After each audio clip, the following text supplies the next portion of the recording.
come to a young toddler or baby, you've probably spent way too much time and money trying to find out ways to get them to play independently or even just play at all. I'm about to share with you my list of reasons that could explain why your child is maybe not playing in a meaningful, independent way. And I can bet you're probably doing at least 2 of the things on this list. No judgments here on this channel. I've done many of the things on this list, but I noticed a huge change in the way my 2.5-year-old plays when I stopped doing these things, and I'm sure you will too. So let's just get straight into the video. Okay, so point number 1 is you absolutely need to stop talking when your child is playing. And I know that sounds a little bit weird, so just hear me out. When your child is playing and you are talking to them, what you're actually doing is interrupting their workflow, their thought flow, and their play flow. As parents, we tend to naturally become leaders. We think we're doing the right thing, and it's always with the best intentions. Your child is playing and you're kind of directing their play or quizzing them. While we think we're actually being helpful, what we're actually doing is a couple of things. First of all, we're just interrupting the way that their thoughts are flowing. And secondly, we're kind of telling them that what they want to do is not important, and what's more important is what we're trying to get them to do. And what that often tends to be is we want them to answer our questions so that they can kind of prove that they know their colors, they know their numbers. It is not our job to direct and lead their play. We need to take a step back, let the children be the leaders, and just start enjoying watching them and observing them play. Imagine you're writing an email and you're really getting into this email, and somebody keeps coming up to you and saying things like, oh, what font is that? Oh, how many characters are you typing? Oh, you're typing really fast. Oh, wow, look at that. That's amazing. Wouldn't you just be like, cannot focus, I cannot concentrate? And that is exactly what happens to even very young children. So if you want your young toddler to start engaging in self-directed play, you need to give them the opportunities to practice this. This is definitely a skill that needs to be practiced. It doesn't just come naturally. Obviously, I'm not saying ignore your child or don't get involved or play with them at all. All I'm saying is to just be really intentional about not talking, and you will literally see, or start to see, the more you do this, that your child is starting to engage in more meaningful and deeper play. Now, this next one might not have occurred to you before. It didn't occur to me until I actually watched Ashley from Harper Family here on YouTube. And when she explained this, it was literally like a light bulb moment for me. I was like, how have I not thought of this before? This just makes so much sense. And it's basically, you need to stop putting out activities in their done state. What I mean by this is, if you're putting out a puzzle on your toy rotation, don't put the puzzle out like this, in its completed state, because effectively there's nothing really for the child to do there. Of course, if you have a young baby, they might enjoy taking the pieces out, but for a toddler, a 2 to 3-year-old toddler, it's not really exciting. There isn't really anything for them to do. What you need to start doing is putting out things like puzzles in their uncompleted state, very neatly. So you'll have the pieces of the puzzle on one side and the puzzle board on the other side. This is so much more inviting to your toddler. It tells them that there's something to be done here. And I guarantee you, if you try this trick, you will see that your toddler immediately goes there with a bit of curiosity.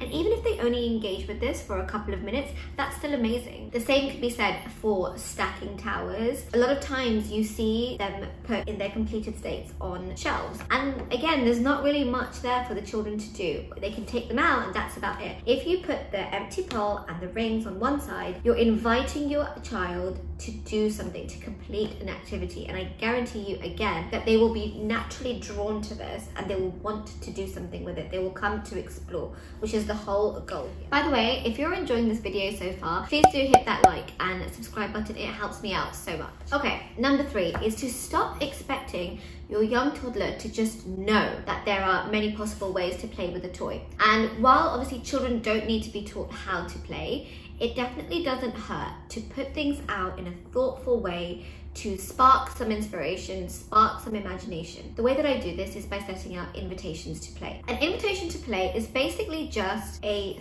thoughtful setup that is designed to trigger an interest or trigger some exploring. You could do this by theme, or even better, you could do it by following your child's interests. So, for example, let's say your child, like my toddler, is really into vehicles and you happen to have some magnetic tiles lying around and you've put them out for your child, but they're not really understanding what to do with them.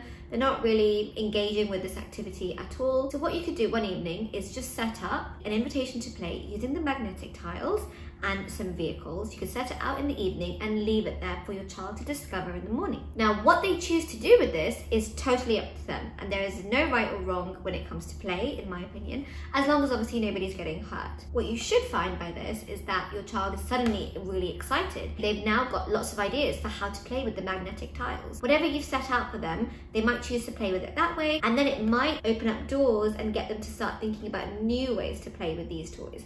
And all you did, it literally took you 2 minutes to set that up, and it sparked some curiosity, it's encouraged some exploring, and again, the goal here is to get your child to start playing independently for a few minutes at a time, building on that time, and this is such an effective way to do that. So number 4 relates to number 3, and it's to stop putting everything out separately. Let's say your child has a favorite book, and that book happens to be The Tiger Who Came to Tea, which is one of my son's favorites. And this book is out on your bookshelves, and you read this book every night before bedtime, and it stays on the bookshelf.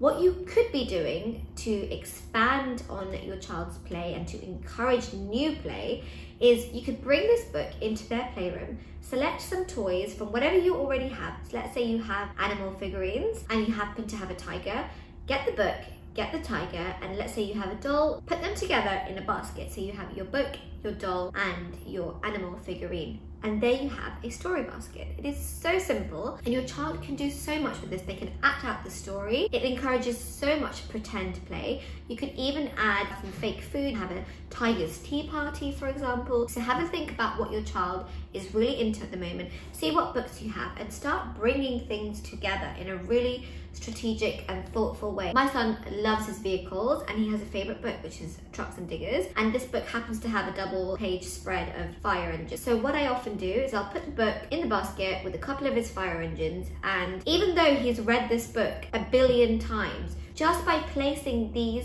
few things really strategically and thoughtfully, he's just so excited. It's like a whole new thing for him, and he wants to like explore, flip through the pages, hold his toys. And the goal here, as I keep saying, is just to encourage a few minutes of independent play at a time. And this definitely, hands down, does. Okay, point number 5, something that you might not realize that you might be doing is you might be overstimulating your child by having all of their toys available to them all the time. It is generally encouraged to have a maximum of 8 to 10 toys out at any given time. So if you're already observing them and you kind of see what they're into, thoughtfully and intentionally put out 8 to 10 toys. Have them all at child level, easily accessible for them. You will see that they will start playing for longer periods of time. They will start exploring each toy in different ways. And if you have the toys out for a very long time like I do, I'm actually finding that it's working so well because my toddler gets bored in a good way, and then he finds new ways to play with the toys that he has already been playing with for many, many weeks. Now, there is so much information out on the internet about toy rotations. I will leave some useful links in the description box below. Your toys should be rotated on a system that works well for you. Initially, when I first started doing this a couple of years ago, it was every single week. That's not possible for me now. So I just watch my children and I see what they're into, and I select toys and bring them in and out accordingly. And our toys just last a lot longer because of this. And when we bring out the new toys, or the old toys that are in the cupboard, they're so excited and they think it's a brand new toy because they've forgotten about it. So this way I'm also not buying new toys all the time. Point number 6 is to stop expecting quiet playmat play when your child is showing a clear interest for gross motor play. If your child is really into running and pushing and climbing and just using their entire body, you cannot expect them to sit still and sit quietly on a playmat to play if this